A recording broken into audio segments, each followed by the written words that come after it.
Ok mon gars, si t'es là, c'est pas que tu vas apprendre la perspective qu'à un point de fuite, ni qu'à 2, ni qu'à 3 points de fuite. Non, non, non, toi je sens t'as envie d'apprendre les règles aussi qui vont avec, les corps en perspective, le foreshortening, le fameux, et les exercices en fait pour passer de cubes comme ça à de vrais dessins. Et bien c'est ce qu'on va voir dans cette vidéo, ou plutôt ce cours, on va dire, test de perspective. Installe-toi correctement, prends une feuille pour dessiner et écrire à la fois, je ne sais pas. Et mon ami, on est parti.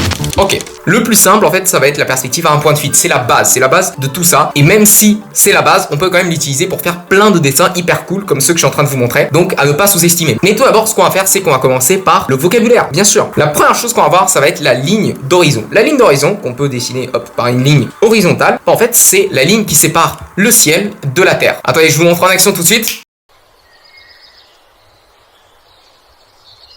Voilà, hop, c'est bon, on retourne à notre cours. Donc quand tu es dans un champ, voilà, par exemple, tu vas avoir cette ligne ici, tu vas avoir la terre, hop, voilà, tu vas avoir tes petits arbres, etc. Et ici, ça va être le ciel.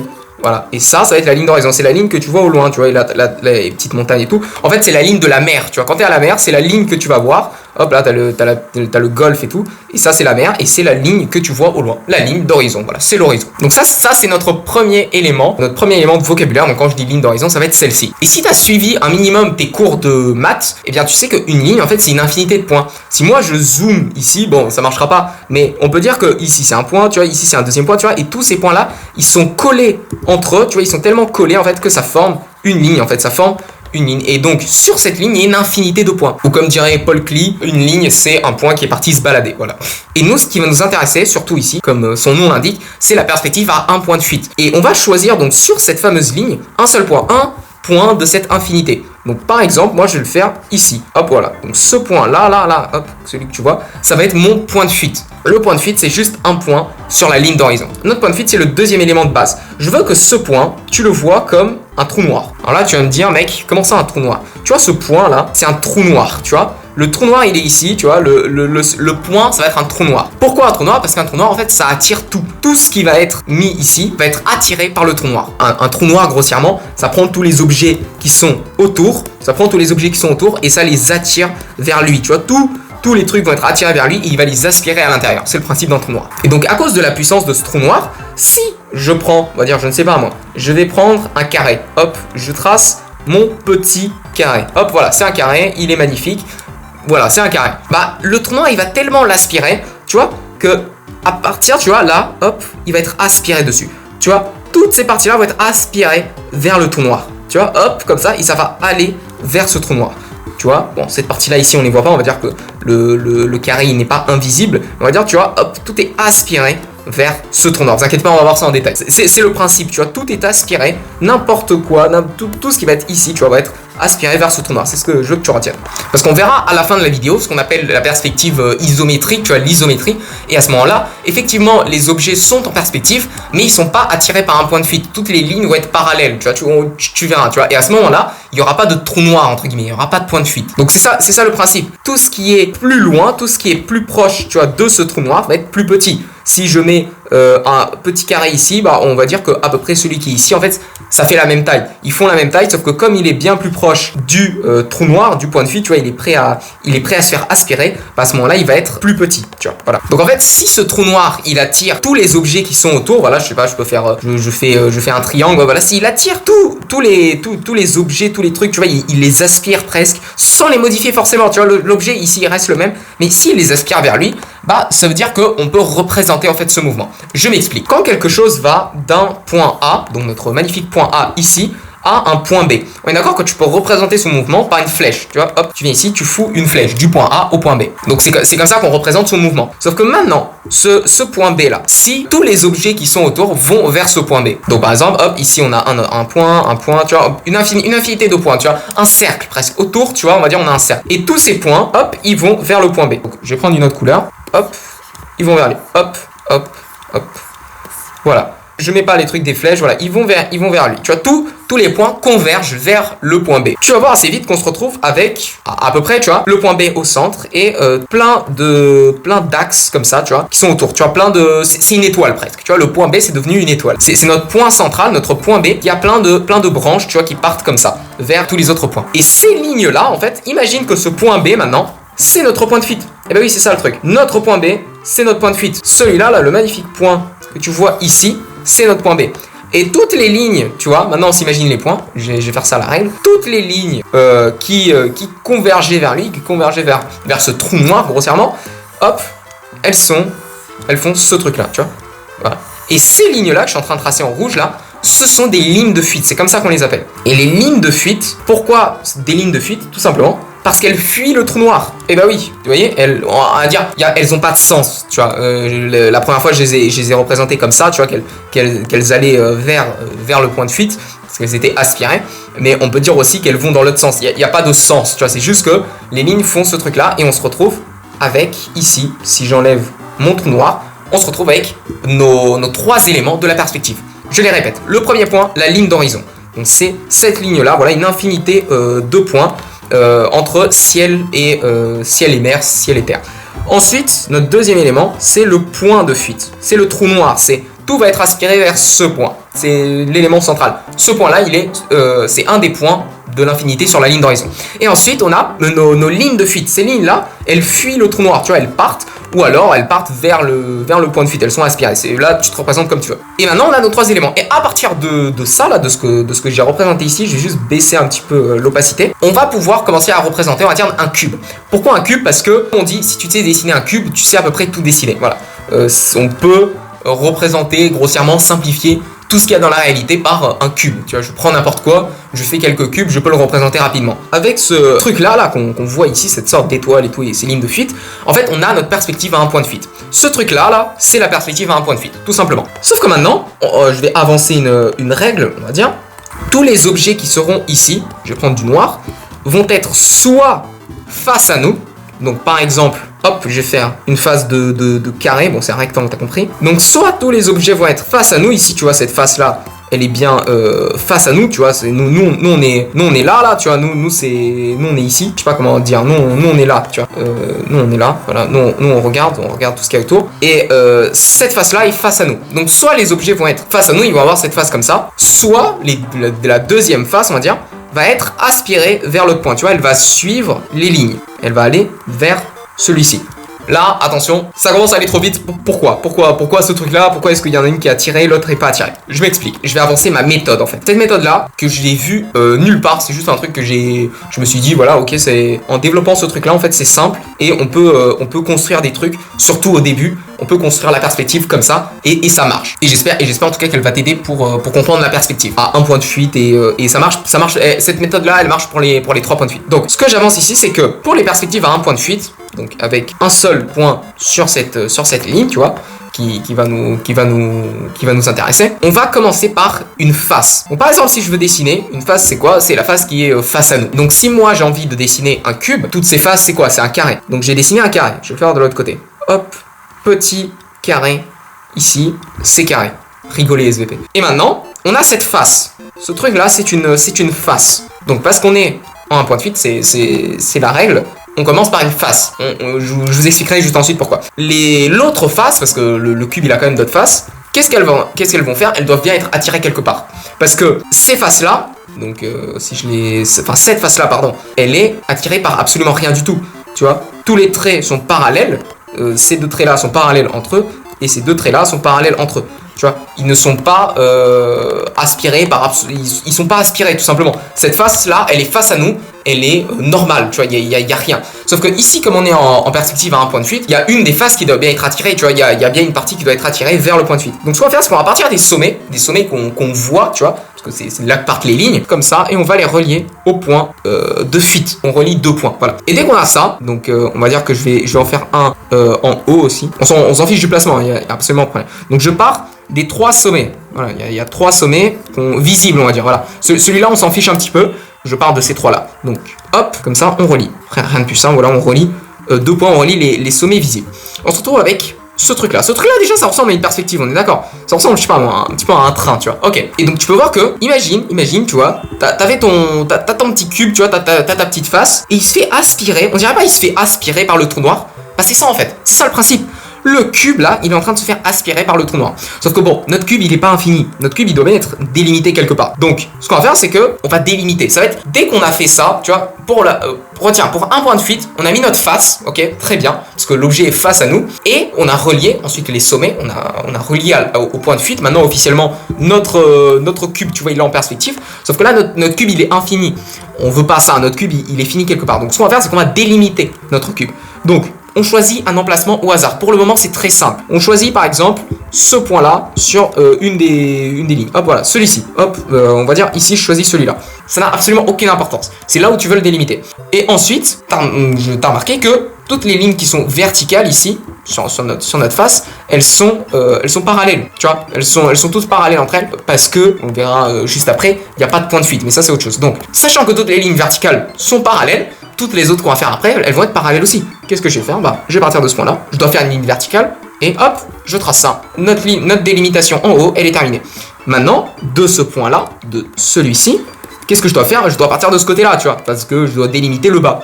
Bah là, qu'est-ce qu'on a vu aussi? C'est que les lignes horizontales, hop, sont parallèles entre elles. On est d'accord? Là, elles sont parallèles parce qu'elles sont pas... Il n'y a pas un point de fuite ici, on le verra juste après. Il n'y a pas de point de fuite ici. Il n'y a que celui-là. Et celui-là, on a dit qu'il attire les lignes qui sont comme ça, pas les lignes qui sont comme ça. Donc, rien de plus simple. Hop, hop.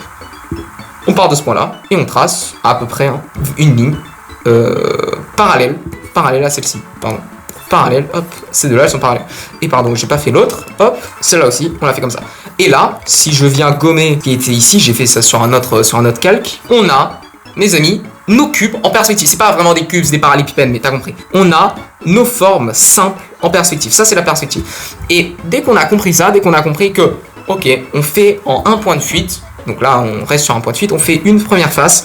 Je pars sur n'importe quel objet. Hop, je fais une pyramide. Rien de plus simple.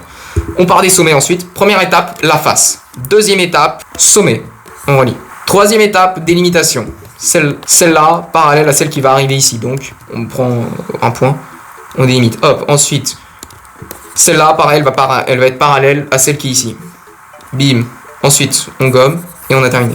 Et on a notre objet en perspective à un point de fuite. Retenez ce truc-là de faire une face. Donc, retenez que pour un point de fuite, on commence par une face et que c'est le truc qui va être important ici. Pour un point de fuite, de commencer par une face. Parce qu'on verra ensuite, c'est ma méthode entre guillemets pour la suite. Parce que vous allez voir qu'ensuite on va partir de cette règle-là et on va la modifier. Donc pour un point de fuite, c'est ça qu'il faut retenir. Et ensuite, je fais n'importe quoi. J'ai envie de faire une maison. Je sais pas moi. J'ai envie de faire une maison. Hop, je trace ça. Ok. Hop.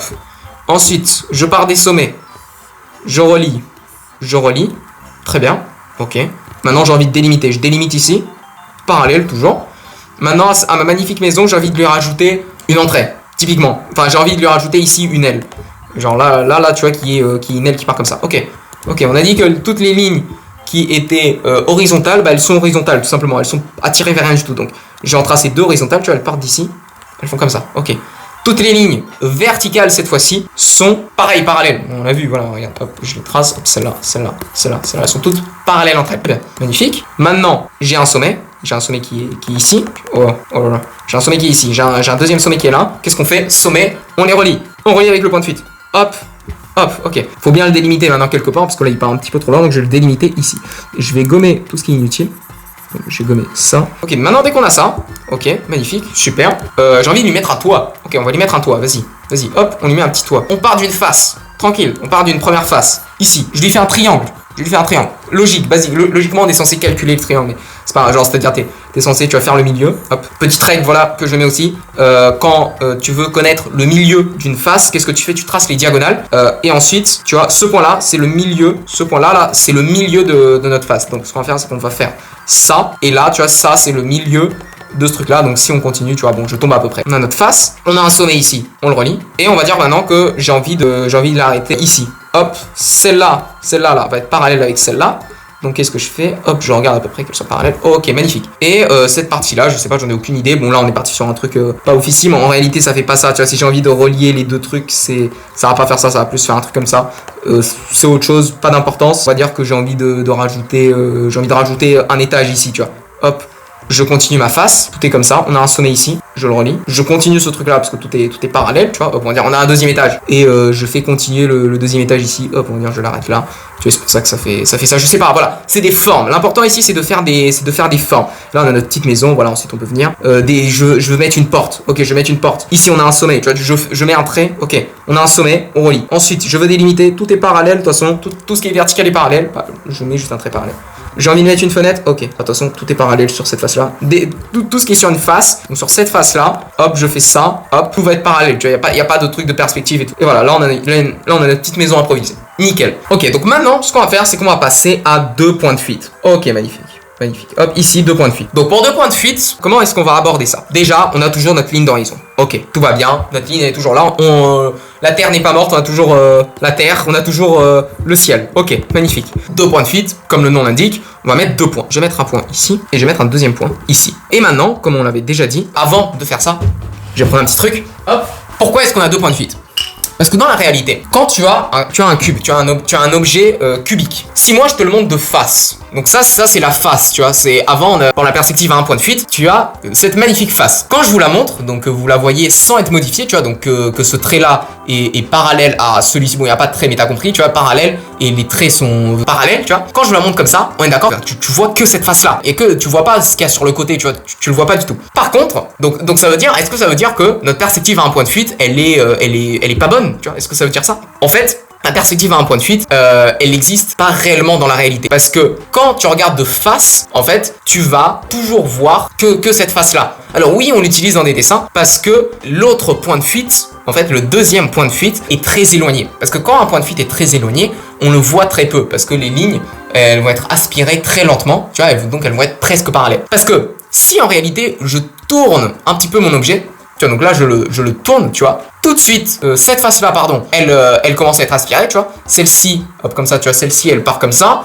Celle-là, tu vois, elle se rencontre à un point. Elle se rencontre sur un point de fuite sur la ligne d'horizon. Et cette face-là, c'est pareil. Tu vois, le truc part comme la ligne, pardon, celle-là, elle part. Celle-là, elle part aussi, tu vois. Elle part aussi, elle se rencontre dans un deuxième point. Et c'est ce qu'on va faire, en fait, parce que le deal, c'est quoi? C'est que quand un objet est de face, tu ne vois que sa face. Logiquement, tu vois, dans la réalité. Sauf pour 2 points de fuite. 2 points de fuite, c'est autre chose. Par contre, dès qu'on le tourne, cette fois-ci, on va avoir 2 points de fuite. Dans la réalité, ça va être comme ça. On va toujours avoir, dès qu'on va avoir 2 faces, parce que tu te rappelles, pour un point de fuite, on avait quand même 2 faces. Dans la réalité, quand on a 2 faces, on a toujours 2 points de fuite. Donc 2 points de fuite, c'est la méthode la plus utilisée, tu vois, pour représenter la réalité. Parce que n'importe quel objet, tu vois, je le prends, tu vois, normalement comme ça, je le tourne, il va être attiré par 2 points. Parce que s'il est attiré que par un seul point, entre guillemets, tu vois, s'il est de face, tu vois que ça. Parce que dès que tu le tournes, il est en 2 points de fuite. Donc en fait, ce truc-là, qu'est-ce que ça veut dire? Si on a une face, donc qui part comme ça, et une face qui part comme ça, ça veut dire qu'on a 2 points de fuite. On a 2 trous noirs qui aspirent cette face-là et qui aspirent cette face-là. Donc ce qu'on va faire, c'est qu'on va représenter ce truc-là. On va représenter cette situation. On est parti directement. Hop, donc on a nos 2 points de fuite. Je vais tracer quand même les lignes. Tu sais quoi? On va tracer des lignes, hop, comme ça, qui partent pour que ce soit plus simple. Ensuite, ça viendra naturellement, tu vois. En fait, ces lignes-là, elles sont là pour nous représenter la 3D. Elles sont pas nécessaires, tu vois, si juste tu fais une perspective normale, surtout que c'est un bordel. Bref, donc je vais baisser un petit peu l'opacité, on va venir par-dessus. Ok, magnifique. Et donc maintenant, on va refaire notre cube. Bah oui, sauf que notre cube, maintenant, il est plus de face. Notre cube, comme on l'a dit, on l'a tourné. Au début, c'est la suite de ma méthode. Au lieu de commencer par une face, on va commencer par un trait. Pourquoi? Parce que vous avez vu que quand je prends mon objet et que je le tourne comme ça, ici ce n'est plus un carré, ce n'est plus une face carrée, ici ce n'est plus une face carrée. Enfin, là oui, parce que c'est assez petit comme objet. Mais en réalité, ici, ça devient un trapèze et là aussi. Pourquoi? Parce que ce n'est plus une face comme ça, qui est comme ça, tu vois. L'objet, il tourne, tu vois, tu verras pas dans la réalité un truc comme ça, à part si ici l'objet est hyper long. Tu verras, dans la réalité, tu verras ça. Tu vas voir ce truc-là, tu vas voir ça. Et ça, c'est un trapèze. Ce truc-là, cette forme, c'est pas un trapèze, ça s'appelle ce n'est pas un carré. Donc, pour commencer avec cette forme-là, on peut, bien sûr, c'est ce qu'on fait généralement, mais au début, je ne conseille pas de commencer par une forme comme ça parce qu'on peut assez vite se perdre. Donc, qu'est-ce qu'on va faire? On va pas commencer par une face, parce que la face est devenue un trapèze. On va commencer par un trait. ici vertical, voilà. Ce trait-là, pour un cube notamment, ça va être le milieu. Ça va être le milieu de notre cube. On va faire une seule ligne, tu vois. Donc on a, si on avait notre cube, tu vois, la ligne du milieu, c'est celle-ci, c'est ce truc, c'est la ligne du milieu. Voilà. Donc on va commencer par celle-là. Et on va la tracer. Moi, je vais la tracer en haut, ici. Hop, voilà. Je vais la faire en haut, vous verrez ensuite pourquoi. Il n'y a pas d'importance, c'est juste pour vous montrer. Et maintenant, qu'est-ce qu'on avait dit? Première étape avant, c'était quoi? C'était tracer la face. Très bien. Ensuite, c'était relier les sommets de la face. Relier les sommets d'une face, c'est assez simple. Ici, on doit relier les sommets d'un trait. Ok, très bien. Sommet d'un trait. Les extrémités. Exactement, c'est le seul truc. Ici et ici, c'est les deux points, tu vois. Tu peux pas te tromper. On a deux points. Enfin, on a deux points. On a une extrémité qui est ici. Et on a une deuxième extrémité qui est ici. On a deux points de fuite. On va les relier. Bien sûr. Deuxième étape, relier les points. Hop, on relie les deux côtés. Bien sûr. Bah oui, si on peut relier les deux points. Quelle est donc cette sorcellerie? Quelle est donc cette chose? Cette chose, mes amis, c'est le début d'un cube en perspective. Exactement. Et maintenant, qu'est-ce qu'on va faire? On doit délimiter, bien sûr. Dès qu'on a relié, délimiter. Ici, on est en deux points de fuite. Les seules faces qui sont aspirées par des trous noirs, je ne vais pas dupliquer mon trou noir, mais t'as compris, c'est nos points de fuite, c'est ces faces-là. Cette face-là, ici, avec ces traits comme ça qui partent, et cette face-là part comme ça. Magnifique. Ok. Sauf que, est-ce que notre trait vertical, là, il est aspiré quelque part? Est-ce que lui, il est influencé par un des deux trous noirs? Non. Parce que, en un point de fuite, je reviens dessus, c'est une face qui est aspirée. En deux points de fuite, c'est deux faces qui sont aspirées, grossièrement. On verra ensuite, en trois points de fuite, à ce moment-là, ce sera, entre guillemets, trois faces qui seront aspirées, ce seront les lignes verticales qui seront aspirées. Mais pour le moment, en deux points de fuite, les lignes verticales sont toutes parallèles entre elles. Retenez ça. Donc, si je veux délimiter, rien de plus compliqué, je peux délimiter comme ça. Et là, tu vois, je peux mettre plein de traits comme je veux. J'ai pas à me soucier de où est-ce que je le trace et tout, on verra ça ensuite. Pour le moment, les traits verticaux, profitons-en parce que c'est simple. Les traits verticaux sont parallèles entre eux, tout va bien. Sauf que maintenant, qu'est-ce qu'on fait? Ok, très bien, on a notre truc, mais il manque un truc parce que, règle que je mets tout de suite, et je veux que tu retiennes cette règle-là. Dès qu'on va avoir un objet qui va être au-dessus, je la fous en rouge, on va avoir un objet qui va être au-dessus de la ligne d'horizon. Dès qu'on va avoir un volume au-dessus de la ligne d'horizon, il va être plus haut que cette ligne-là, on va devoir représenter le dessous. Tu vois ce qu'il y a ici, là. Tu vois, il manque un truc, on est d'accord. Dès qu'on va avoir un objet en dessous, il faudra représenter le dessus. Donc là, on va dire qu'on va avoir quelque chose comme ça. Hop, tu vois, il va falloir représenter ce qui est ici. Et cette règle-là, je la glisse comme ça, je la rappellerai juste après, est très importante parce que dès qu'on va vouloir représenter quelque chose qui va être au-dessus, dans, je sais pas, tu dessines une maison, tu vois, on le verra juste après. Dans une maison, tous les objets, tous les volumes qui vont être au-dessus, dès qu'on peut, on va pouvoir représenter, genre par exemple en noir, tu vois, en mettant en ombre, la partie en dessous. Tous les objets qui vont être en dessous, on va représenter en plus foncé, en ombre, tu vois, la partie qui est au-dessus. Et ça va donner du volume. Parce que qu'est-ce qui caractérise un objet qui est au-dessus de la ligne d'horizon? Le fait que on voit la partie qui est en dessous. Qu'est-ce qui caractérise un objet qui est en dessous de la ligne d'horizon? Le fait qu'on voit la partie du dessus. Et ça, c'est super important. Je ferme ma parenthèse. On va devoir représenter ce qu'il y a en dessous. Qu'est-ce qu'on fait? Je reprends du noir. Qu'est-ce qu'on avait au début? On avait une ligne verticale. Qu'est-ce qu'on a fait? On a pris ces sommets et on les a reliés à nos points de vue. Qu'est-ce qu'on a ici? On a une ligne verticale. On a une deuxième ligne verticale. On a des sommets. Ce sommet-là, il part déjà comme ça. Ok. L'autre sommet, on va dire, il part comme ça ici.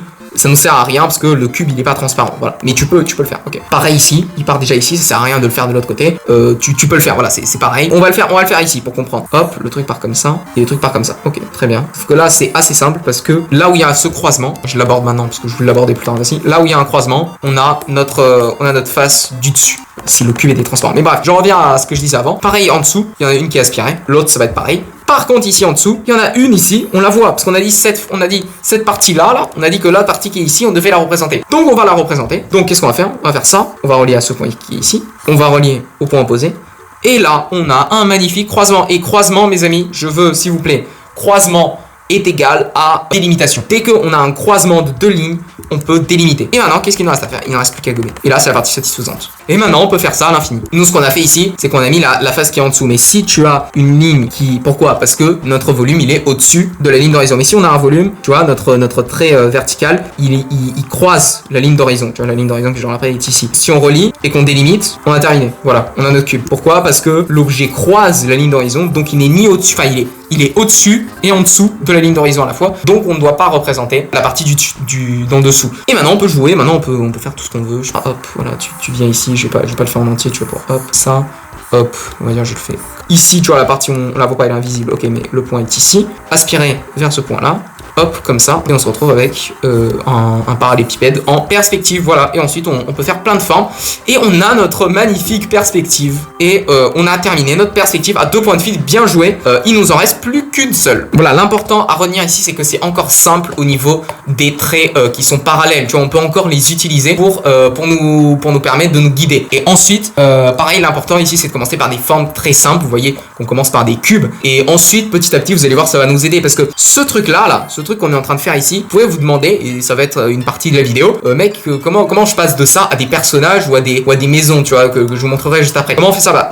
On verra ça, et tu verras que ce truc-là, en fait, c'est super important. Là, pour le moment, on passe à 3 points de fuite, donc j'enlève ça. On va voir notre magnifique truc. On est d'accord que pour le moment, un point de fuite, c'était comme ça. Sauf que bon, voilà, en théorie, tu vois, donc il était officiellement tourné, tu voyais cette première face là, tu vois, et cette face là aussi, et celle-là qui était aspirée, mais celle-là non, c'était un point de fuite. Deuxième, c'était 2 points de fuite, c'était comme ça, sauf que cette fois-ci c'était réaliste entre guillemets, et une face était aspirée, la deuxième aussi. Très bien. Maintenant, parce qu'avant qu'est-ce qu'on a fait? On a tourné l'objet comme ça. Maintenant on va tourner l'objet comme ça, ou comme ça. On est d'accord que le cube d'avant, on l'avait mis au-dessus, tu vois, on voyait cette partie-là. Très bien. Sauf que toutes nos lignes verticales étaient parallèles. Sauf que tu prends un gratte-ciel, image d'un gratte-ciel. On est d'accord que ces lignes verticales, elles sont pas parallèles, pas du tout. Elles convergent vers un point. Elles convergent vers ce 3e point. Elles vont vers ce 3e point. Cet objet-là, évidemment que si je le fais comme ça, les 3 lignes verticales, on est d'accord qu'elles vont être parallèles. Ok, très bien. Mais si cet objet était giga long, ce serait comme un gratte-ciel. Et donc à ce moment-là, tu verrais que ces lignes-là, elles convergent en fait vers un point, vers un 3e point de fuite qui va s'appliquer pour tout ce qui est objet grand. Tu vois, quand tu les regardes d'en dessous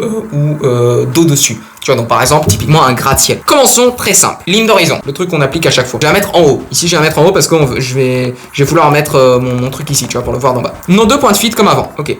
1, 2. 3e point de fuite, on le fout. Est-ce qu'on le fout ici? Bah non. Pourquoi? Parce que on a 2 faces. Parce que la ligne d'horizon, elle va s'occuper de guider 2 faces, tu vois, les 2 faces du cube. On va devoir utiliser une ligne imaginaire qui va être perpendiculaire, qui va faire un angle droit, 90, tu vois, avec la ligne d'horizon, qui sera très importante pour la perspective fisheye qu'on va voir à la fin, et qui va venir comme ça, elle va être verticale et perpendiculaire à la ligne d'horizon. Et sur celle-ci, on va mettre notre point. Pour le moment, je vais pas la tracer, mais je vais juste mettre un point ici. Retenez que pour 3 points de fuite, tu as juste à mettre un point de fuite qui est en dessous ou au-dessus de la ligne d'horizon, tout simplement. Ok, très bien. On a nos 3 points de fuite. Je vais pas tracer les lignes et trucs et tout, mais c'est pareil. Tu vois, retiens que 1 point de fuite est égal à étoile, 1 point de fuite est égal à ligne de fuite. Notre cube, évidemment, on va mettre notre cube. Sauf que cette fois-ci, pour un point de fuite, on va commencer par une face. Pour 2 points de fuite, on va commencer par un trait vertical. Cette fois-ci, on va commencer par, attention, roulement de tambour. Qu'est-ce qui vient après la face, la ligne?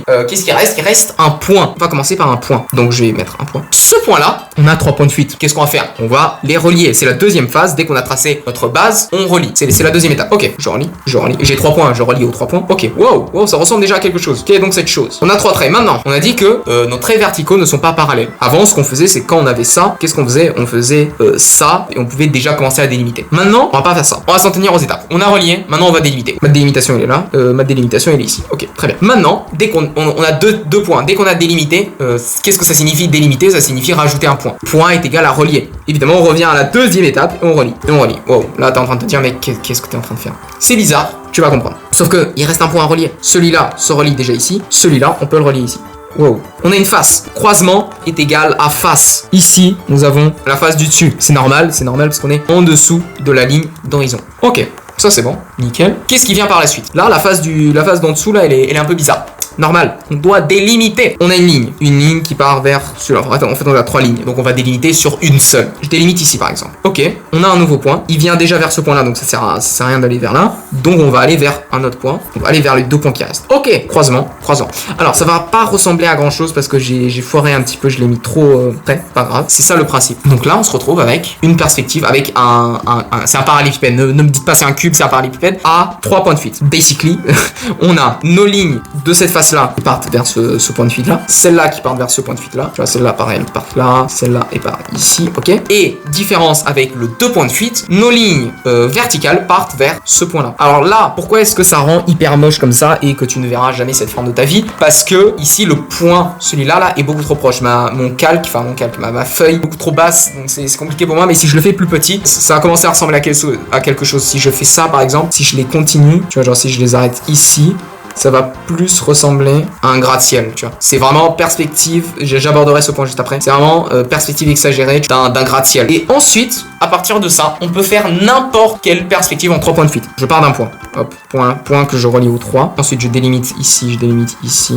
C'est le principe est le même, mais c'est beaucoup plus réaliste, c'est beaucoup plus plaisant. T'es en plein milieu d'un gratte-ciel, je sais pas, tu vois, c'est le haut d'un gratte-ciel, imaginons, tu vois ça. C'est le haut d'un gratte-ciel. Ici, t'as Manhattan. Ça, c'est le haut d'un gratte-ciel. Tu vois, là, t'as tes fenêtres. Et ça, c'est le haut d'un gratte-ciel, typiquement. Tu vois, et ensuite, je sais pas, il fait ça. Aucune idée. C'est une perspective exagérée, mais c'est quelque chose qui est plus probable. Donc, perspective à 3 points de fuite, c'est ça. C'est typiquement partir d'un point et converger vers un 3e point de fuite. Faire très attention aux lignes verticales. Évidemment, comme c'est la 3e, c'est entre guillemets c'est la plus dure des 3, on va dire. Le danger, c'est partir sur des trucs trop farfelus. Et quant à ça, à part si ton but c'est de faire des trucs exagérés, non. Et il faut faire attention, c'est le danger. Mais en tout cas, le principe, c'est ça. Le principe, c'est lignes verticales qui sont aspirées vers un 3e point, vers un 3e trou noir. Ok, maintenant qu'on a ces trucs-là, maintenant qu'on va dire qu'on a tous nos cubes en perspective, on va dire que maintenant on maîtrise la perspective. Je sais pas, je fais une ligne, hop, j'ai envie de faire plein de petits cubes en perspective, je fais plein de petits cubes en perspective, je fais plein de trucs. Ok, je maîtrise la perspective, tu vois. Tu viens, tu me dis, mec, c'est bon, moi la perspective, je la mange au petit-déj, je fais tout ce que tu veux, je te fais des formes, des trucs, je te rajoute un 3e point de fuite, hop, je te fais ça carrément et tout. Magnifique. Ok, on maîtrise la perspective. Super. Maintenant, ce que tu dis, ok, c'est super Justin, merci, tu nous apprends la perspective, nickel. Mais maintenant, comment est-ce qu'on passe de ça, je sais pas, genre je refais un autre si vous voulez. Comment est-ce qu'on passe de ça, voilà, ce que je peux comprendre, à ça. Voilà, petite maison que j'ai fait. Il y a des petites erreurs, c'est fait assez rapidement, mais voilà, t'as compris. Comment est-ce qu'on passe de cube à ce truc-là? Très bonne question et on va y répondre. Sauf que juste avant, il faut voir quelques règles avant de passer à ce truc-là. Première règle qu'on va voir, c'est sur cette image. Cette magnifique image ici. Dis-moi où se situent les têtes des gens. Les têtes des gens, c'est ça. Bref, t'as compris. Où se situe leur tête? Ça, c'est une règle de perspective quand tu vas vouloir faire des foules. Voilà, c'est la perspective, tu vas pas mal l'utiliser quand tu vas dessiner des bâtiments, des trucs comme ça. Donc là, tu peux voir, voilà, il y a une perspective. Le point de fuite, tu sais qu'il est quelque part par là. Ça, c'est ça, de ligne d'horizon. Le point de perspective, le point de fuite, il est là. Le 2e point de fuite, tu vois, il est ici, ok. C'est une perspective et tu vas être amené, si tu regardes cette vidéo probablement, à faire des perspectives comme ça. Donc où se situent, dis-moi ici, les têtes des personnes? On est d'accord que si je trace la ligne d'horizon, qui est probablement ici, tu vois, au vu de, sachant qu'il y a un arbre qui est là, bref, voilà. Même si cette personne est beaucoup plus proche de la caméra c'est nous, et même si celle-ci est beaucoup plus loin, leurs têtes sont au même niveau. Ça, c'est une règle de perspective qui ne s'applique que quand, je le précise, qui ne s'applique que quand le photographe, le mec qui prend la photo, qui est derrière la caméra, tu vois, toi qui représente ton dessin, elle ne s'applique que quand le mec est au même niveau que les têtes des gens. C'est-à-dire qu'il prend la photo, tu vois, tu es une personne, t'as vu, tu vois, et au même niveau que les autres et que le plan est droit. Elle s'applique que à ce moment-là. On verra ensuite un dérivé de celle-ci qui sera aussi très utile. Donc, cette règle-là, parce que généralement, quand tu dessines un truc comme ça, tu es pas sur un escalier, tu regardes à hauteur des gens. Donc cette règle-là, très importante, très très cool, quand tu veux représenter une foule de gens, tu vois, tu mets des gens, ok, nickel, peu importe où sont les personnes, leurs têtes seront au même niveau, peu importe la perspective, peu importe les trucs, tu sais que la ligne d'horizon est ici, tu sais que les trucs sont comme ça, hop, tu sauras que les têtes des gens sont au même niveau. Ça, c'est une règle de perspective, c'est la première que je veux aborder. Et franchement, c'est cool de la retenir. Et dès que tu sais que toutes les têtes sont ici, c'est beaucoup plus simple de se dire, ok, bon, la tête est là, le corps est ici, tu vois. C'est beaucoup plus simple de se dire après, je diminue, tu vois, les tailles, plus les persos sont loin, plus je diminue la taille de leur corps. Mais je sais que leurs têtes sont ici et ça permet de ne pas foirer la perspective. Parce que tu peux voir que si je te prends cette image-là, cette fois-ci, ça ne s'applique pas. Évidemment, ici, on regarde d'en haut, tu vois, le mec est ici, tu vois, il prend sa photo. Les gens qui passent, ils sont là. Et cette fois-ci, ça ne s'applique pas. Et les têtes, bon, il n'y a aucune règle.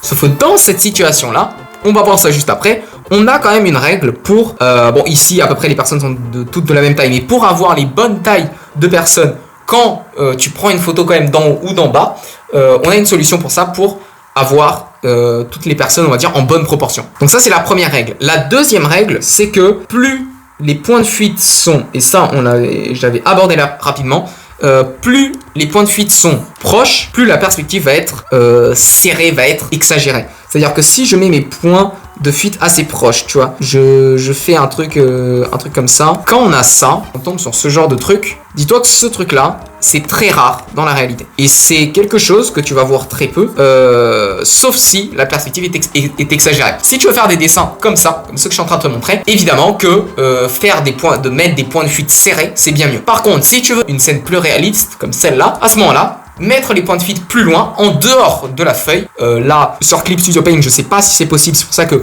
tu peux voir que ma feuille est extrêmement large. Et sur Photoshop, je crois qu'on peut le faire, de mettre les points de fuite à l'extérieur. Donc, le fait de faire ça, de les mettre plus loin, ça permet d'avoir une scène plus réaliste. Parce que généralement, quand on regarde une scène de vie et tout, quand je regarde là ma chambre, il y a des points de fuite, même si je les vois pas. Mais pourtant, quand je regarde les lignes du plafond et les lignes du bas, elles sont, je suis désolé, parallèles. Pourquoi? Elles le sont pas en réalité. Et parce que le point de fuite, il est à des kilomètres. Le point de fuite, il est hyper loin et ça ne se voit que par exemple dans un couloir. Dans un couloir, tu vois que le point de fuite, il est à la fin du couloir. Tu vois, mais le fait d'avoir des points de fuite qui sont loin permet d'avoir des scènes plus réalistes. Voilà, c'est la deuxième règle. Et enfin, maintenant, petit truc, comment est-ce qu'on fait si on veut choisir notre perspective? Par exemple, je sais pas, j'ai envie de faire une scène de vie et tout. Comment est-ce que je choisis quelle perspective je prends? Bah, en fait, tout dépend de ton sujet et du choix artistique. Si tu vas faire un gratte-ciel, c'est le sujet qui revient à chaque fois, évidemment que tu vas choisir une perspective à 3 points de fuite parce que tu vas être obligé de représenter le gratte-ciel, tu vois, tu le vois d'en haut ou d'en bas, le gratte-ciel qui va en haut. Dis-toi que dès que tu as un truc qui est grand, d'habitude tu vas utiliser 3 points de fuite parce que tu vas avoir une notion de verticalité. Parce que en réalité, quand tu as un objet, comme je l'ai dit, ici, il y a 3 points de fuite. Si je fais ça, il y a 3 points de fuite qui régissent les lignes, tu vois, de ce cube. Sauf que tellement l'objet il est petit que on va pas les représenter dans un dessin. Tu vois, tu vas pas te dire, ok, attends, cette ligne là et cette ligne là, je les mets un tout petit peu plus comme ça. Non, tu vas les faire parallèles, même si en réalité elles sont bien inspirées par un point de fuite qui est très bas. Donc tout dépend de ton sujet, de ton choix et de la grandeur en fait de l'objet. Donc maintenant on va attaquer la partie qui intéresse le plus d'entre vous et qui est comment dessiner des corps en perspective, comment réellement utiliser la perspective dans des dessins. Voilà, comment faire un peu de foreshortening, etc. Donc on va commencer par les corps en perspective. On peut résumer un corps en perspective par un cube. On va dire que si je prends un corps normal, on peut le résumer, on va faire ça, par un parallélépipède, tu vois, par un rectangle. Tu vois, ça c'est notre corps. Évidemment, tu le prends sur le côté, ça va donner à peu près ça. Ce truc-là, ça donne quoi? Ça donne en perspective à peu près comme ça. On est d'accord? On est d'accord, ça donne ça. Cette partie-là, c'est ça, tu vois. Et celle-ci, tout ça là, c'est ça. Donc on peut représenter le corps humain en perspective par un parallélépipède. Surtout pour les perspectives exagérées, tu vois, si tu as envie vraiment de le mettre extrêmement dynamique et tout, ça va être très utile de venir faire un truc comme ça, tu vois. Le truc par exemple, ta perspective c'est ça, tu vois. Le fait de venir placer comme ça et ensuite de faire ça, tu vois, je sais pas, tu fais une perspective, hop, ici ton perso il est là, hop, tu fais ça, tu représentes et tout. Et là tu fais un foreshortening. Typiquement voilà. À ce moment-là, représenter ton corps, ça va être le secret de représenter le corps dans un parallélépipède, ce truc là, comme ça, au début, c'est très utile. Et ensuite de le placer à l'intérieur, d'avoir, tu vois, de se dire, ok, le corps c'est ça, ça va être très utile notamment pour les proportions et pour ça, notamment en parlant de proportions, il y a une deuxième technique qui vient avec. Parce que tu peux calculer en fait les proportions plus facilement. Tu vois, tu te dis, ok, le truc est là, comme ça, comme ça, comme ça. On verra ensuite comment, pareil, par exemple, ça, tu vois, en perspective pour que ça ait la même taille, mais bref. Donc, c'est plus simple au niveau des proportions, c'est plus simple de ne pas foirer sa perspective en faisant ça. Et surtout, ça permet, si tu divises ton corps en forme simple, donc par exemple, ça, c'est un cube, et bien de te dire, ok, ici j'ai un cube, tu as déjà ton point de fuite, ton point de fuite il est là, ok, je fais un cube, mon cube, je fais ça, tu as appris la perspective, donc voilà, hop, un deuxième point de fuite, on va dire qui est ici, là, il va comme ça, hop, le deuxième il se fait aspirer ici, hop, hop, là, tu peux pas foirer ton bassin, là, tu peux pas foirer ton torse, parce que, à part si tu connais pas l'anatomie, ça c'est autre chose, donc, parce que tu t'es dit, ok. Donc le secret de la première technique, en fait, consiste à prendre ton corps humain, à te dire, c'est un parallélépipède, très bien. Donc c'est ce truc-là, de le mettre en perspective, de choisir typiquement où sont donc il y en a un il est ici, il y en a un il est par là, tu vois, tes points de fuite, et ensuite de le diviser dans des formes très simples. Donc typiquement ici on peut commencer par un parallélépipède, ensuite tu peux venir avec 3. un autre ici. 2 cubes à la limite si tu veux ici. Ton cou, tu peux mettre un cylindre, même les bras, tu peux mettre des cylindres. Ou un cube. C'est plus simple un cube au début parce que ça vient avec la perspective directement, tu vois. Plus simple de foirer un cylindre, pardon, qu'un cube parce que un cube, tu sais que il est attiré, tu vois, vers ce point de fuite là. Voilà, très bien. Tu sais qu'il est aspiré vers le bas. Un cylindre, pardon, tu peux te tromper. Maintenant, deuxième technique, sincèrement, je trouve sympathique. Et la deuxième technique, ce sera surtout pour des perspectives plus tranquilles. Généralement, tu vas pas te mettre à dessiner des perspectives comme As. Tu vois, H24. C'est bien à connaître et à ce moment-là, tu appliques la technique au début de la perspective tranquille, calculer tout ça, ok, tranquillement, voilà, on en reparlera à la fin. Ici, au niveau du corps humain, je parle de toute la partie perspective. Comment est-ce que tu pars d'un corps et tu le mets en perspective? Ok, tu prends un parallépipède, ok, tu le divises en forme simple, ok, tu suis les points de fuite, très bien. Mais maintenant, il faut avoir les connaissances d'anatomie qui viennent avec, bien sûr. Donc, deuxième technique, vous voyez que notre ligne d'épaule, elle est droite. Ok, notre ligne de bassin, elle est droite. Le bassin est bleu. Donc notre ligne là elle est droite, celle-là aussi, notre ligne de genoux et de pied. Tout est droit, elles sont toutes parallèles. Ces trucs là, si on les met en perspective, si on les fout en perspective ces trucs là, le perso il est de face. Si tu vois, il est le personnage, tu vois, il est de face, il n'y a pas de problème.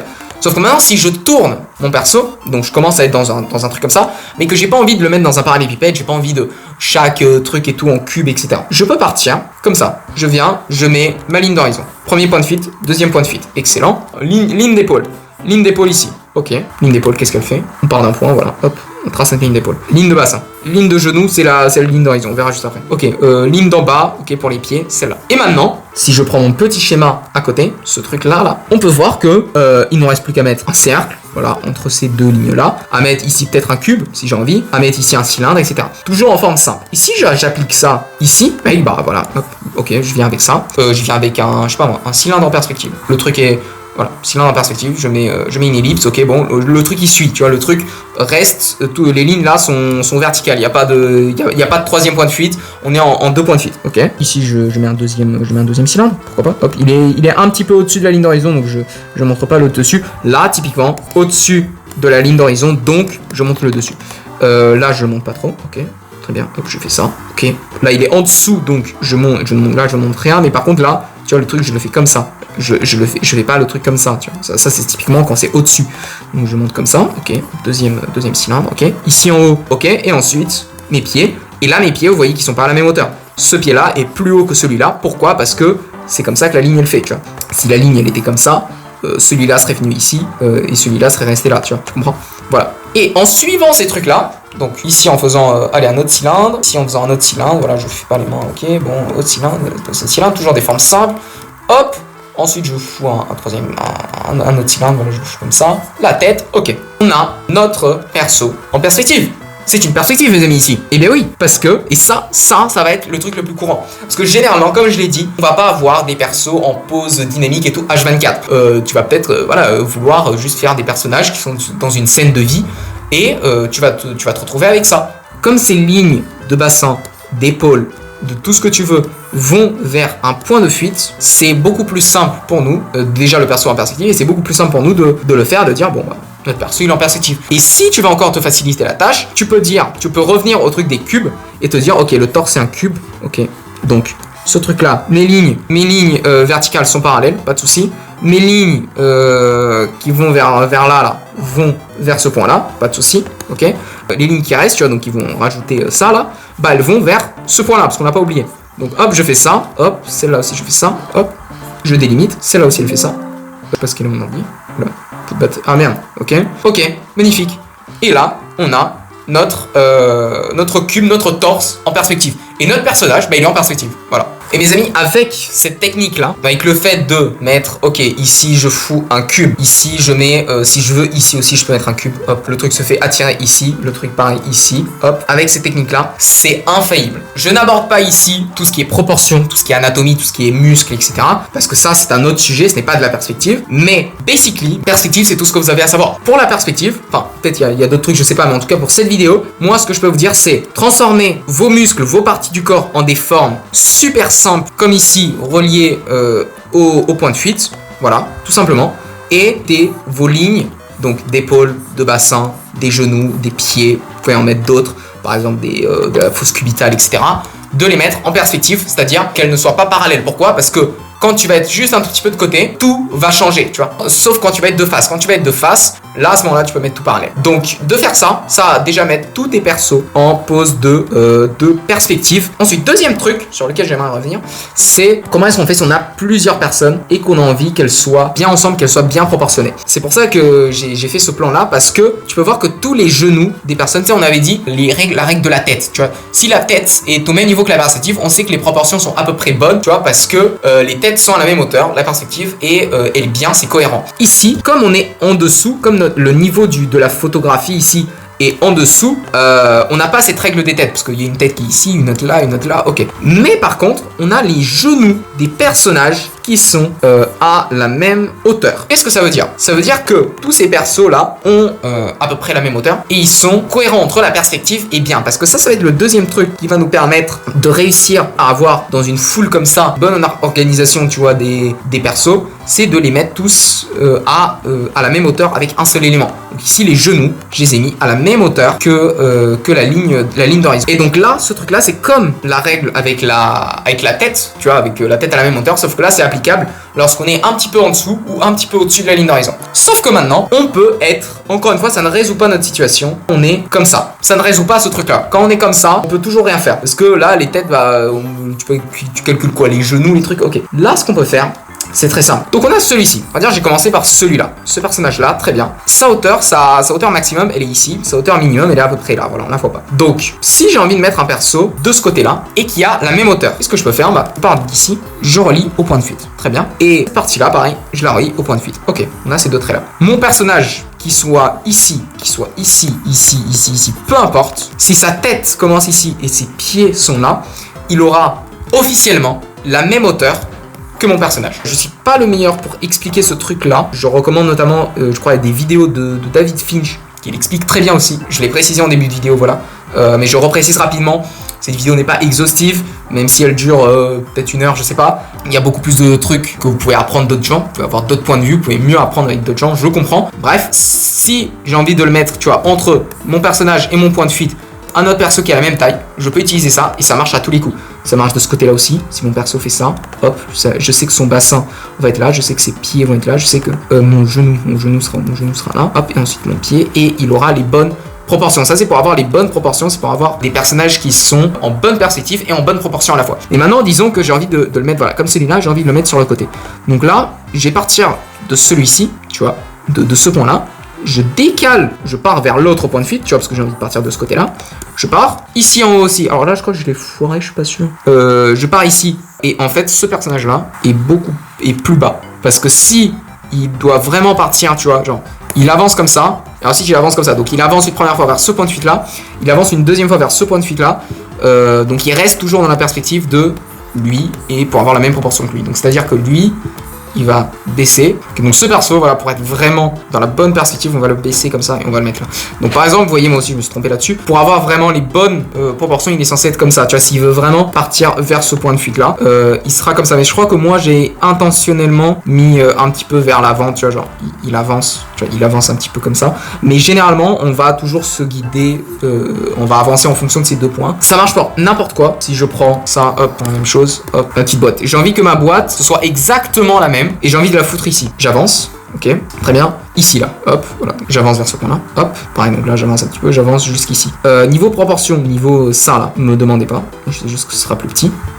Hop, je fais ça, hop. Et c'est comme si la box, je l'avais, tu vois, déplacée presque. Et j'ai une autre box. Alors, ça marche pour les, surtout pour les personnages, parce que c'est simple d'avoir les. Tu vois, genre, si je fais la même hauteur, tu vois, elle a la même hauteur, ça c'est sûr. Donc, elle a la même hauteur, au niveau de la même longueur. Je sais plus du tout comment on fait, mais c'est pas grave. Donc, au niveau de la même hauteur, tu vois, c'est les persos, c'est surtout au niveau de la hauteur, parce qu'ensuite la largeur, mais bref, voilà. Donc ça marche pour tout. Si vous voulez prendre cet objet, le mettre ici, le mettre à peu près le même, ça marche aussi, ça marche très bien pour les personnages, bien sûr, parce que ce qui compte pour les personnages, c'est la hauteur. Si il y a la même hauteur officielle ici, tu vois, c'est ça qui est important, et c'est ça qui va nous dire, ok, ici, c'est une perspective qui est correcte, c'est une perspective cohérente et qui marche avec des personnages. Voilà, ok, il reste un dernier truc pour les persos en perspective, ça va être le foreshortening.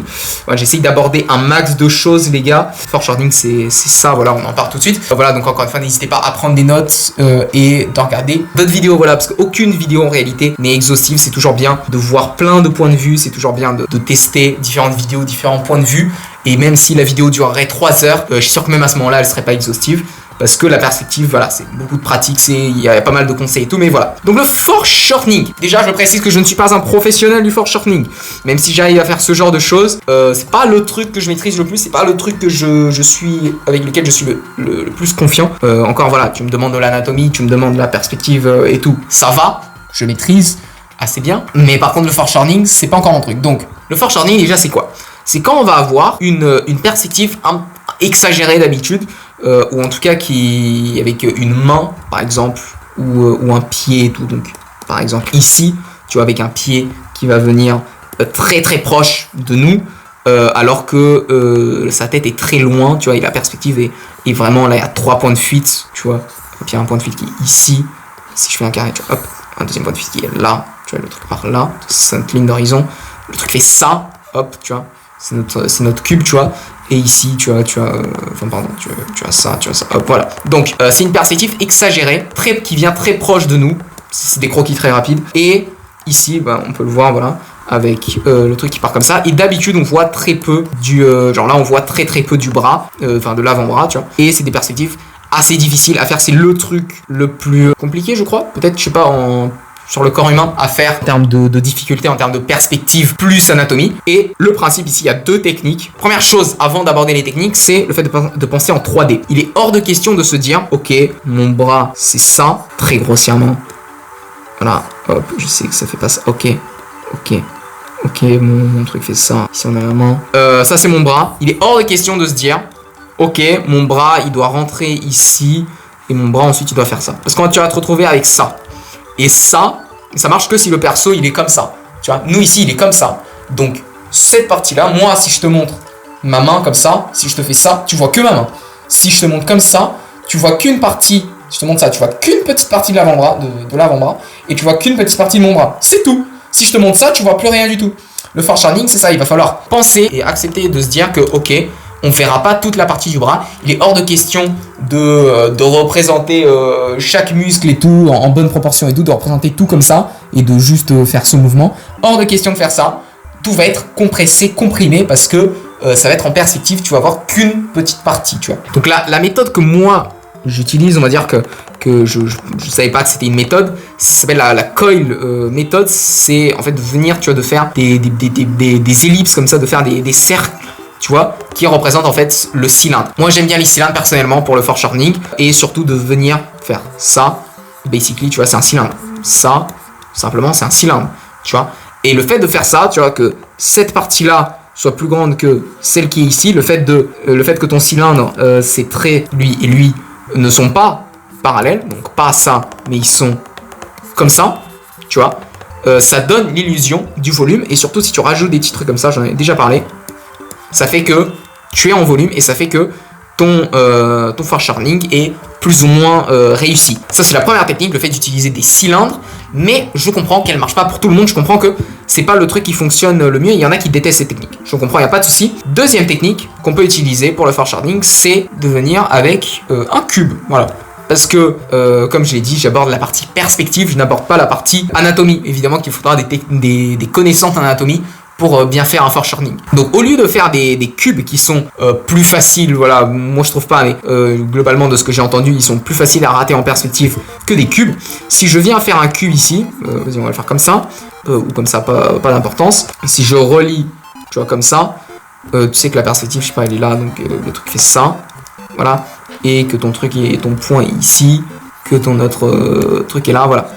Que la perspective, tu vois, c'est beaucoup plus simple de réussir, comme pour le torse, tu vois, tu fais ça, hop, tu sais que ton torse, tu vas pas trop le rater si tu fais un cube pour le torse, tu vois. Donc, deuxième technique pour le foreshortening, c'est d'utiliser un cube. J'ai accès beaucoup d'entraînement, j'ai pas assez d'entraînement pour en parler en mode oui, c'est EZ, oui, utiliser des cubes et tout. Mais le truc que je peux vous dire comme ça, et de ce que j'ai rencontré lors de mes recherches, faire des cubes et faire des cylindres, c'est le truc qui va aider le plus, et de comprendre le volume et de penser en 3D. Et d'accepter en fait qu'on ne représente pas l'entièreté du corps dans le foreshortening. Bref, on en reparle au niveau des exos, et là on va passer rapidement sur comment passer, mes amis, des cubes, parce que depuis le début, je vous parle de cubes depuis le début. Je suis là avec ouais les cubes, ouais c'est super important et tout. Vas-y, faites-en. comment on passe de cube à une maison comme ça? Bon, en fait, c'est très simple. À la base, cette maison que vous voyez ici, c'est rien de plus qu'un cube. C'est un cube. J'ai fait un cube, enfin, un parallélépipède. Voilà. Je me suis dit, ok, 2 points de fuite. Mon cube, il fait ça. Hop, hop, ok, ok. Ok, mon cube, il fait ça. Ok. Ok, ma forme simple. Ok, très bien. Je rajoute un deuxième cube. Ok, hop. Mais tous mes traits verticaux sont parallèles, pas de soucis. Hop, là, ça se croise. Ok, bim. Ok, bim. Ici, ça se croise aussi. Hop, voilà. Forme très simple. Je viens de résumer ma maison. Ok, ensuite, je fais ça. Ensuite, je fais ça. Hop, magnifique. Sommet, c'est un sommet. Qu'est-ce qu'on a dit? Sommet, on relie au point. Ensuite, ici, je fais la même chose. Ok, sommet, je relie. Ici, c'est un truc, voilà, je sais. On vient pas comme ça, on vient pas comme ça, c'est une règle. On vient comme ça quand c'est à toi. Hop, voilà, ici, je fais ça. Hop, hop, bim. Je plante ma maison. Ok, ça, c'est notre base. Ça, c'est comme ça que j'ai commencé. Ensuite, qu'est-ce que je suis venu faire? Je suis venu rajouter des volumes. Parce que dès qu'on a cette grosse base, il ne reste plus qu'à venir rajouter quelques volumes. Il ne reste plus qu'à venir se dire, ok, je commence par des traits verticaux, par un trait vertical. Pareil, point de fuite, hop, hop, hop, ok. Ensuite, c'est juste de l'ajout de volume. J'ai envie de rajouter une porte, j'ai envie de rajouter des escaliers. Vous le voyez à l'écran, comment est-ce que j'ai fait pour rajouter des escaliers? Je suis venu, j'ai fait un trait vertical, ok. Ce trait vertical là, je l'ai continué parce que je l'ai relié avec ce point là. Comme ça, ok. Ce truc là, je suis venu, je l'ai relié là, comme ça. Ok, ok, bim, bim, bim, ok. Là, je monte parce que c'est vertical, parce que tout, il n'y a pas de troisième point de fuite. Ok, là, je relie pareil. Là, je viens, ce trait là, qu'est-ce que j'ai fait? Je suis venu vers celui-là, ok. Et tu continues ça, et juste avec un peu de patience, en se disant, en étant clair et net, en se disant, ok, tous mes traits sont verticaux, je trace un trait vertical. J'ai envie de partir de ce côté-là, donc je pars vers ce point de fuite-là. Ok, je fais ça. Ok, ok, là je descends parce que les traits sont verticaux. Ok, celui-là, je fais pareil. Ok, bim. Ok, maintenant je pars de l'autre côté. Ok, comme c'est un toit, tu vois, le toit il descend comme ça. Je vais faire ça. Ok, magnifique. Là, je pars comme ça, ma petite face. Je m'en soucie pas, à la limite, tu peux faire voilà, pour ce au milieu. Ok, magnifique. Extrémité, je pars là. Bon, là, c'est un peu ambigu, mais voilà. Là, on le voit très bien. Hop, comme ça. Sommet, je pars vers le point de fuite qui est ici. Hop, ensuite je baisse. Je sais même pas pourquoi j'ai baissé comme ça. Ok, ensuite je descends comme ça. Celui-là, pareil, ici. Et voilà, et là, mes amis, voilà. Et là, on a notre maison. Et là, juste en se posant, en se disant, ok, j'ai commencé par un cube. Ok, ensuite je suis venu, j'ai fait mon petit toit. Et à chaque fois en se disant, ok, je commence par mon trait vertical. Pourquoi je commence par mon trait vertical? Parce qu'on est en perspective à 2 points de fuite. C'est ce que j'avais dit. En perspective à 2 points de fuite, on se retrouve par commencer avec un trait vertical. Et ensuite, je relie les sommets, voilà. Et dès qu'on a ça, dès qu'on a ce petit croquis, voilà, qui est pas super propre, à part un peu les escaliers et tout, je rajoute des volumes. C'est juste de l'ajout de volume. Je suis juste venu, j'ai rajouté un poteau, ok. J'ai rajouté là, c'est basic, c'est un parallépipède. Là, j'ai rajouté une box, ok. Si tout est en perspective, avec juste un tout petit peu d'entraînement, tu vois, et juste ça, on se retrouve avec ça. Et à partir de ça, vous le voyez à l'écran, j'ai commencé très petit. J'ai commencé petit à petit à venir avec les escaliers, en rajoutant des volumes, en enlevant un petit peu, tu vois, mais toujours en suivant ma base, ma perspective, mes formes simples. Et ensuite, c'est juste de l'ajout de détails, tout en gardant la règle que je vous ai dit au début de si mon objet, là vous allez voir tout de suite, si mon objet est au-dessus de la ligne, là vous allez le voir, de la ligne de fuite, donc là, la ligne d'horizon, la ligne d'horizon est à peu près ici. Si mon objet, sur notre calcul, ouais. Donc, ici par exemple, parfait, mon truc là, ma fenêtre c'est ça, hop, hop, hop, hop, et ici, hop, hop, hop, hop, tu vois, c'est ça ma fenêtre, et ensuite le truc fait ça, hop, hop, hop, je sais pas si vous voyez, ça fait ça, tu vois, ça ma fenêtre. Pourquoi est-ce qu'on voit cette partie-là? Et pourquoi est-ce qu'on voit cette partie-là? Parce que elle est au-dessus de la ligne d'horizon. Pourquoi est-ce que j'ai représenté? Parce que j'aurais pu très bien me dire, rien à foutre, ce truc-là, je le fais ici. Et moi, je représente ça. Eh bien non, mon ami. Parce que mon point de fuite, à partir de ça, là, mon point de fuite, il est ici. Donc, c'est logique, c'est de la logique. Donc, cette extrémité-là, elle va vers le point de fuite. Ma délimitation ici, elle va vers l'autre point de fuite qui est là. Donc, je fais ça. Je descends. Hop. Et on fait ça. Et on fait ça. Et on se retrouve avec ma fenêtre. On se retrouve avec... ma partie ici, ma partie ici. Voilà. Et ça, c'est valable pour tous les trucs que j'ai fait ici. Ok, le truc est au-dessus de la... Ok, je l'ai représenté. Ok, je l'ai représenté. Pour n'importe quel truc, tu vois, là, ok, là, c'est en 3D. Pensez en 3D. Tout pensez en 3D. Et quand c'est en dessous de la ligne d'horizon, ok, celle-là, par exemple, bah, j'ai représenté le dessus. Voilà, c'est de la logique. Et là, par exemple, là, c'est une... Là, ce truc, le volume, c'est ça, tu vois. Le volume, c'est ça, j'ai représenté au-dessus. Pour faire comprendre aux spectateurs, pour faire comprendre aux mecs qui voient ton illustration que il y a des trucs qui sont en dessous. Ça, typiquement, tu vois, ici, typiquement ça, là, tu vois, hop, ça, là, comme ça, c'est en dessous. Et que ça, tu vois, par exemple, ici, sur celle-là, cette poutre-là, elle est vraiment, tu vois, elle est pas super au-dessus de la ligne d'horizon. Donc, je représente un tout petit peu ce qu'il y a en dessous. Tu vois, je représente pas énormément, pas aussi, tant que comme j'ai représenté ici. Et juste en montrant ça, ça nous donne vraiment du volume. Et c'est des formes simples. Tout dans ce dessin, c'est des formes simples. C'est quoi? Là, c'est une poutre. Ok, c'est un rectangle. Ça, c'est un parallépipède.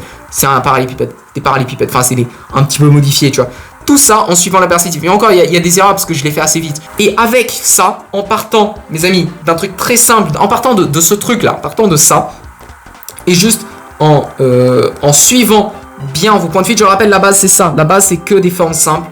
Et en mettant des détails petit à petit, en prenant, moi par exemple, vous le voyez, j'avais pris cette image pour voir un petit peu, ok, là il y a des poutres, ok, vous voyez là des détails et tout. Et vous vous retrouvez avec un dessin comme ça. C'est aussi simple que ça, c'est que des formes simples. Et encore, ça c'est rapide, ça c'est, voilà, il y a des détails qui manquent et tout, il n'y a pas ce qu'il y a autour, voilà. Et là, vous pouvez même rajouter des personnages, on l'a vu, voilà, si un personnage se trouve ici, voilà, ok, qu'est-ce que tu vas le faire? On a un point de fuite ici, je le rappelle. Ok, sa ligne de bassin va être, s'il est tourné de ce côté-là, ok, bah, sa ligne d'épaule va être comme ça, sa ligne de bassin comme ça. Voilà, c'est aussi simple que ça. Le truc le plus important, c'est de suivre bien vos points de fuite, de partir par des formes simples, et ensuite de venir avec les détails, tout en gardant ce truc de le volume, c'est ça, tout ce qui est en dessous, je représente la face du dessus, tout ce qui est au-dessus, je représente la face qui est en dessous. Et aussi, voilà, ce qui était très important aussi, c'est que je connaissais à peu près mon objet. Je savais que, bon, ok, une maison, voilà, il y a des poutres et tout. Et venir rajouter des détails qui sont cohérents avec la perspective. Que tous vos détails soient cohérents avec, parce que sinon vous allez tout de suite le voir. Vous voyez, cette fenêtre, j'ai un petit peu foiré les lignes de fuite. Vite fait, tu vois, ça se sent un petit peu quand tu regardes en détail. Ok, maintenant mes amis, on va partir sur les exercices. Les exercices qu'on va pouvoir faire, c'est déjà en fonction du niveau. Si tu viens à peine d'apprendre la perspective, déjà je te conseille d'aller regarder d'autres vidéos dessus sur le sujet pour vraiment implémenter ce truc là et juste ensuite refaire toi aussi les trucs que j'ai fait juste avant là, ça là, de refaire, voilà, ça, typiquement, de refaire ce genre de truc, d'en faire pas mal, de t'habituer et tout à représenter des trucs en perspective, ce qui est au-dessus, ce qui est en dessous, voilà. 1, 2, 3 points de fuite, les 3, c'est la base, et de le faire plusieurs fois, et de représenter des cubes, des trucs comme ça, des formes simples, des cylindres, des trucs en perspective. C'est vraiment par ça que tu vas commencer, ça va être le premier exo, de s'entraîner avec ça. Ensuite, deuxième truc, c'est de prendre des références, n'importe laquelle. Tout de suite, là, ce que tu peux faire, c'est aller sur ce qu'on appelle Sketch Daily, et dessus, tu vas cocher le truc structure, et là, tu vas avoir 172 images de structure en plus dans ton arsenal comme référence de celles que tu trouves sur Pinterest. Sur Pinterest, il y a plein d'images, tu tapes architecture, tu tapes perspective, entraîne-toi par-dessus à dessiner par-dessus. Tu vois, tu traces par-dessus ton image des formes simples, des cubes. Tu as un bâtiment, tu traces un cube, et ensuite tu viens rajouter petit à petit d'autres cubes, d'autres cylindres.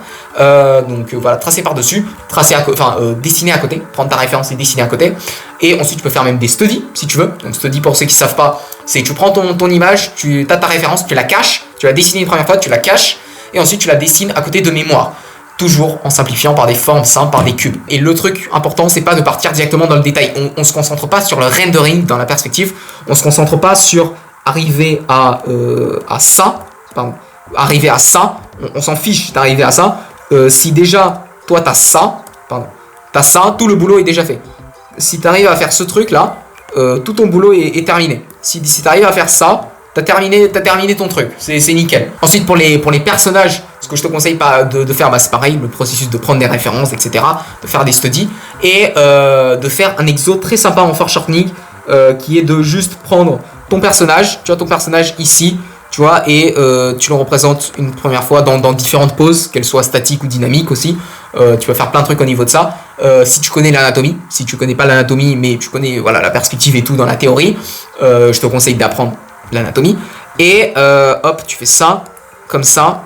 Alors hop, tu fais ton bras, tu représentes ton bras. Là, il est pas en foreshortening. Hop, tu représentes ton petit bras. Hop, voilà, tu mets ton petit muscle. Ok, magnifique. Tu as ton petit bras. Ok, ensuite, ce que tu fais, c'est que ton bras, il va venir comme ça. Donc, à un moment, tu vas te retrouver avec ça. C'est-à-dire, ton bras, ce qu'il a fait, t'es parti comme ça, et t'as fait ça. Enfin, t'es parti de là comme ça, et t'as fait ça.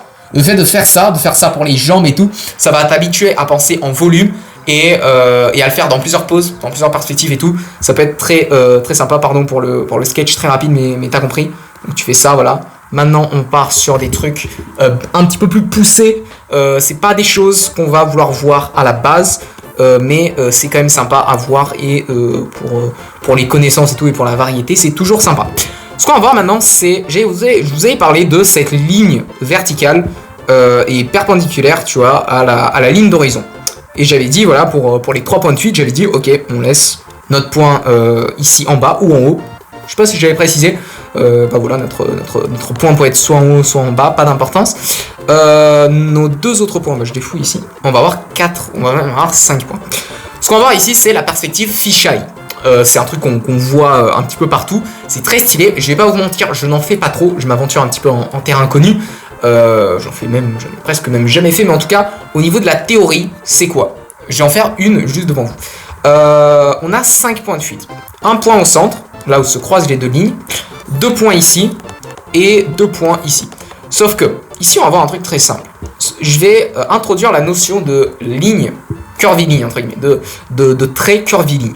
Curviligne, c'est quoi? C'est quand notre trait, il n'est pas droit, et quand il est comme ça. Et donc, si je fais ça, donc perspective typiquement à 2 points de fuite, les traits verticaux, par exemple, je les fais attirer ici. Les traits verticaux font attirer comme ça. Donc j'ai ça, hop, et ça comme ça. Ok. Si j'ai ça, mes amis. On est d'accord que ce point-là, il sert à rien. On est d'accord que ce point-là, il sert à rien. Ce qu'on va introduire ici, pourquoi? Parce que mes traits sont droits. Typiquement, l'exemple parfait, c'est quand tu vas être là, comme ça, tu vois, que tu vas faire ton magnifique cube, tu vois. Tu vas être comme ça, hein, bon bref, vous avez compris. Hop, comme ça. Sauf que ce point-là, lui, il est en train de pleurer, là. Il est en dépression. Parce qu'on ne l'utilise pas. Par contre, donc ce qu'on va faire pour l'utiliser, c'est qu'on va venir tracer un cercle. Laissez-moi me préparer. Et en théorie, ensuite, on va venir écraser le cercle. Tiens, on va faire ça. Je suis pas le pro du fisheye, les gars, mais je vous l'introduis quand même. Ok. Hop. Voilà. C'est pour ça que cette ligne-là est censée être au centre. Bref, vous avez compris. Donc, on va dire qu'elle est au centre. Et dès qu'on a ça, si on a envie de faire un cube, par exemple, j'ai envie de faire un magnifique cube ici. Je suis ce trait-là, qui vient là. Donc, en même temps, je me fais influencer par ce point-là et ce point-là. Pareil pour là. Donc, je fais comme ça. Je fais comme ça. Je suis le trait. Bon, le trait fait ça, mais t'as compris. Hop, comme ça. Je suis, pareil, un trait qui fait ça. Et par exemple, j'ai envie de le relier à ça. Ce point-là, par exemple. Et ensuite, je le termine comme ça. Pourquoi pas. Je crois que c'est ça. Je suis même plus du tout sûr. Si, je crois que c'est ça. Ok, genre ensuite, les trucs sont... Ouais, voilà, les trucs sont comme ça. Tu vois, genre, par exemple, t'as envie de faire ça, ok. Oh, c'est bon, je suis tombé amoureux de la perspective fisheye. Et ça permet, toi, de te représenter toi. Donc, toi, typiquement, t'es là. Typiquement, t'es ici, tu vois. Attends. Je vais faire ça comme ça. Donc ici, je me représente moi-même. Moi en train de dessiner, tu vois. Et là, tu vois, autour, tous les objets. Par exemple, si je suis dans une bibliothèque, je sais pas, voilà. Mes amis, ça, c'est la perspective fisheye. Avec 5 points de fuite, voilà, associé perspective fisheye avec 5 points de fuite ou perspective curviligne. Voilà, c'est ça. Et c'est très utile. C'est comme si vous regardiez dans une boule. Vous étiez une sorcière, vous regardez dans la boule et vous voyez ce truc-là. Voilà. Et ensuite, deuxième perspective que j'aimerais aborder, c'est l'isométrie. Alors, qu'est-ce que c'est l'isométrie? J'avais abordé rapidement, j'avais dit merci à tous ceux qui restent jusqu'à la fin. On a la perspective isométrie. C'est une perspective, par exemple, si j'ai envie de représenter un cube, on reste sur notre cube en perspective. Donc en isométrie, un cube en isométrie, c'est quoi? Déjà c'est quoi l'isométrie? C'est ce truc-là que je vous montre actuellement. C'est quand vous avez une perspective, sauf que tous vos traits sont parallèles entre eux. Et en plus de ça, si je veux représenter un cube ici, il y a un angle. Je reviens après sur la théorie. Ici, il y a ici, et ici, il y a un angle de 30 degrés. Et ici aussi, un angle de 30 degrés. Ce qui fait que là, il y a un angle de si là c'est 180, 120. Très bien. 120. J'arrête. Donc ici, nous avons un angle de 120. 60 et 60. 60. Et 30 et 30. Alors, est-ce que c'est vraiment utile? Là, vous allez me dire, mec, à quoi ça sert? Moi, j'ai envie de faire des dessins en foreshortening, en perspective. Moi, j'ai envie de faire des trucs de dingue. Si on raconte des trucs en isométrie sans point de fuite. Alors, déjà, juste Dofus. Vous voyez tous Dofus ce que c'est. J'y ai jamais joué, mais bref, je vois ce que c'est. Bah, c'est en isométrie. Vous prenez d'autres jeux du même style, c'est en isométrie. Vous prenez tout ce qui est plan d'architecture, c'est en isométrie. Vous prenez des plans pour monter votre meuble Ikea, c'est en isométrie. C'est utilisé partout parce que même si l'objet a des kilomètres, on le voit quand même très bien et ça permet d'avoir quelque chose qui est plus précis. Tu vois, c'est pas parce que l'objet il est loin que tu le vois différemment. Par exemple, très utile pour de l'architecture, pour des trucs comme ça. Donc, moi je vous le dis, c'est bien de l'avoir dans votre arsenal, c'est bien de savoir ce que c'est bien, si vous allez en école d'art, si vous avez un truc comme ça, de savoir et peut-être même de varier vos dessins. Vous avez envie de faire une illustration un peu à la Dofus, fantasy, je sais pas quoi d'un village, vous en avez marre de faire des perspectives normales, faites de l'isométrie les amis et vous verrez que ce sera très apprécié. Donc isométrie c'est ça. Donc attends, je reviens. Donc 30 degrés, retenez ce truc de 30 degrés. Tout ce que vous faites ce sera avec un angle ici, avec un angle ici de 30 degrés. 30 degrés ici aussi. Et si vous voulez faire un cube, c'est très simple parce que tout est parallèle. La simplicité du 1 et du 2 points de fuite vient du fait que pas mal de lignes sont parallèles entre elles. Donc ne voyez pas la perspective comme juste 1, 2, 3 points de fuite, point. Il y a plus. Voilà, il y a l'isométrie, il y a le fisheye. Il y en a d'autres, mais les autres, je ne vais pas les aborder. Tout ce qui est 6, 7, 8, je sais pas quoi, points de fuite. Je ne maîtrise pas ces trucs-là. Je ne m'aventure pas dans ces trucs-là. Moi, ce que je vous montre ici, c'est des trucs que moi je connais. Des trucs que moi je peux vous dire, ok, c'est ça, c'est ça, c'est ça, c'est ça. Le fisheye, je l'ai quand même fait parce que quand même je connais la théorie. Mais sinon, je vais pas dire que oui les gars, vas-y, faites une perspective à 7 points de fuite. Je sais même pas à quoi ça ressemble une perspective à 7 points de fuite, tu vois. Je sais même pas comment on les fout. Donc perspective pour moi, je dis pas que c'est pas important ou pas, je vous dis juste que pour varier, vous pouvez faire de l'isométrie. Et ensuite, troisième chose, cette fois-ci, si je vous montre cette image à l'écran, on est d'accord que les objets et tout ce qui est plus proche de nous, ce qui est bien plus proche de la caméra, est plus saturé. Tu vois, les couleurs sont bien plus saturées, voilà, tout simplement, bien plus présentes. Alors que les objets qui sont loin dans le paysage, les objets vraiment vers la ligne d'horizon et tout, ils sont beaucoup moins saturés. Ce truc-là, ça vient pas de moi, je l'ai pas appris, je l'ai appris grâce à un pote qui est sur le serveur. Je sais pas ce que vous attendez pour venir sur ce serveur, les gars. En plus, il y a une petite conférence qui arrive bientôt. Bref, ce que j'ai appris de ce mec, c'est que il y a ce qu'on appelle la perspective atmosphérique. En fait, ce que nous on fait depuis le début de la vidéo s'appelle la perspective géométrique. C'est une perspective où on utilise des trucs de géométrie. Voilà, on utilise des cubes, des formes et tout pour faire des personnages, pour faire des putains de maisons, tu vois. Voilà, on utilise ça pour faire des maisons, tu vois, voilà, pour faire une maison comme ça. Ok, très bien, nickel. Mais il y a aussi la perspective atmosphérique qui, celle-ci, est différente parce que celle-ci va reposer sur les couleurs et les teintes. C'est-à-dire que tout ce qui va être plus proche de nous va avoir une teinte plus prononcée, plus foncée. C'est visible dans la réalité. Quand tu regardes un paysage, toi, tes mains, elles sont bien saturées et tout en termes de couleurs, donc tu les vois bien. Par contre, tout ce qui est loin dans le paysage, tu le vois beaucoup moins saturé, tu le vois de plus en plus gris. Ça, c'est la perspective atmosphérique. Ça, je vous conseille de l'utiliser pour donner cette impression de relief dans un dessin. Et oui, c'est de la perspective, donc voilà, je la fais rentrer dans la vidéo. Et maintenant, on aborde la partie la plus importante de la vidéo pour moi. Oui, c'est cliché, je sais, mais je peux pas aborder des trucs super développés vers le début, pardon. Donc, ce que j'aborde ici, c'est, on va dire, ce qui vient à côté de la perspective. Et quand vous apprenez de la perspective, c'est super important. Les gars, si vous êtes restés jusqu'ici, vous pouvez bien prendre encore 5 minutes pour faire ça, c'est super important. Premier truc, c'est que ça prendra du temps. C'est normal si ça prend du temps. Quand ça prend du temps, c'est que c'est normal. C'est-à-dire que vous apprenez et vous pouvez pas apprendre la perspective en 3 jours. C'est comme ça. C'est, oui, la théorie, vous l'avez en 3 jours. Oui, la théorie, vous pouvez la voir, voilà, dans une vidéo, je sais pas. Elle va durer 2 heures, cette vidéo, à l'aide. Sauf que la pratique ensuite, et le fait de prendre des références, de faire tous les exos dont j'ai parlé, de tracer par-dessus, de s'entraîner avec des cubes, etc., bah, ça prend du temps, et c'est normal. Donc, et il y a des jours où ça sera mieux, il y a des jours où la perspective, vous allez être en mode nique ta mère, voilà, vous allez être en mode non, j'ai pas envie de faire ça. C'est normal, c'est comme ça, et il faut faire avec. Deuxième truc, c'est que dans la perspective, il n'y a pas que des mathématiques. La perspective, c'est pas que, ok, tout est précis, carré et tout. Ça, on le voit juste après. Mais dans la perspective, il y a aussi le feeling. Vous sentez dans une perspective si quelque chose est raté. Alors, à la fois, c'est plus simple parce que, vous sentez, vous voyez un dessin, vous êtes en mode, il y a un truc qui va pas. Et s'il y a de la perspective dedans, il y a de grosses chances que ce soit parce que la perspective est ratée. Ça, c'est parce que dans la perspective, il y a pas mal de feeling. Vous sentez quand une ligne ne va pas au bon point de fuite, tu vois. Si la ligne de fuite, elle va pas vers le point de fuite, tu le sens, alors que toutes les autres, elles y vont. Et ça, c'est très utile parce que ça te permet de tout de suite voir qu'il y a un truc qui va pas dans ton dessin et de le corriger. Mais c'est quand même assez difficile, tu vois, de le corriger, justement. Super utile, tu vois. Tu veux faire un dessin, je sais pas, tu vas dans la rue, tu veux dessiner un building. Tu essayes de calculer le point de fuite précisément, toutes les points de fuite, toutes les lignes de fuite et tout. Ok, c'est excellent, c'est très bien parce que c'est précis.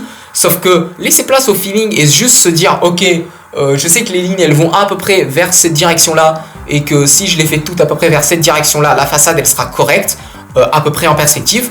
Le feeling sera correct et donc, même si au millimètre près ce sera pas bon, votre perspective au feeling qui est très important, bah ce sera réussi. Et ce truc là en vrai bah c'est très important d'avoir aussi ce truc de se détacher du dessin, de ce truc très mathématique calculé, tu vois, de cette géométrie de la perspective et de se poser, de se dire ok, la perspective c'est aussi du feeling.